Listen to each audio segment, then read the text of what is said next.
کشانەوە لە حکوومەت بووەتە بابەتی گفتوگۆی ناوخۆی حزبەکان و بەشێک لەلایەنەکان دایانەوێت تاوتوێی ئەو بابەتە بکەن.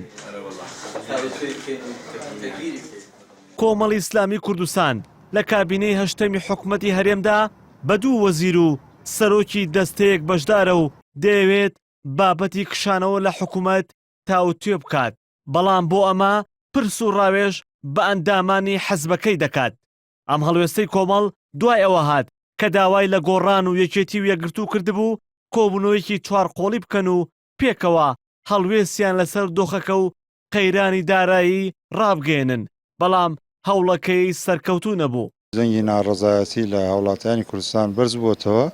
بڕیارمان وایە لە نێو خۆمانە دیبێت تێ بکەین، وەزیر و پەرلەمانتاران و ئەوانەی لە ئیداراتی حکوومەتی خۆجێی سلێمانی بەشدارن لەگەڵ هەندێک لە سەرکردە و کادیرەکانمانە تاوتوێکی ئەو بابەتە بکەین وەکو دیبێت وەکو وەڵسەنگاندنێکی بابەتی.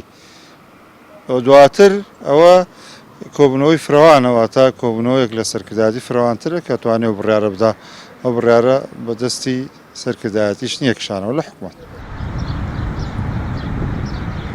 بزوتنەوەی گۆڕان کە بە 4 وەزیر و سەرۆکی دەستەیەک و 2 بریکاری وەزیر بەشداری حکوومەت بوو نزیکەی ساڵێکە لە حکوومەت دوور خراوەتەوە، بەڵام گۆڕان ئێستا پێشنیازی دەست لە کارکێشانەوەی وەزیرەکانی لە حکوومەت دەکات.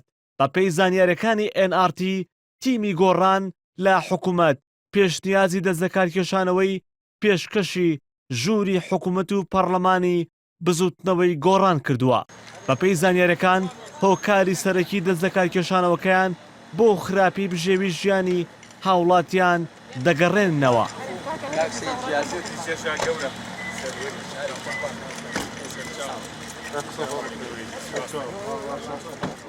هەر لەسەر کشانەوەی حەزبەکان لە حکوومەت یەکێتی دەڵێت کشانەوە لە حکوومەت گەڕانەوەیە بۆ بازنەی یەکەمی حکومڕانی.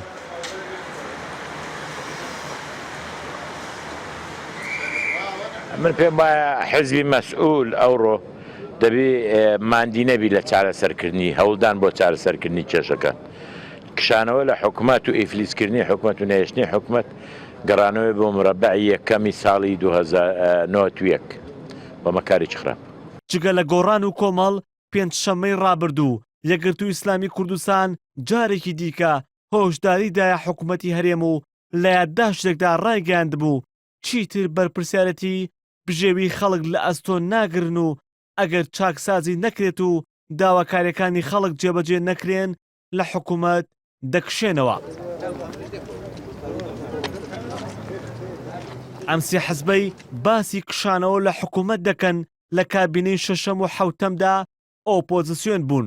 جگە لە یەکگرتوو کۆمەڵ گۆڕانیش ئەمە یەکەمین ئەزموونی بەشداریکردنێتی لە حکوومەتی هەرێمدا.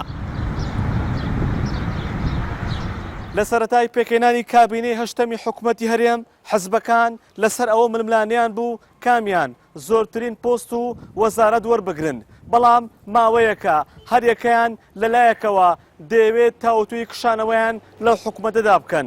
کۆمەڵی ئیسلامی کوردستانیش نوێترینیانە و دەیەوێت لە دوای جەژن پرسەکە یەکلایی بکاتەوە. هێمن مەحموود NRT سلێمانی.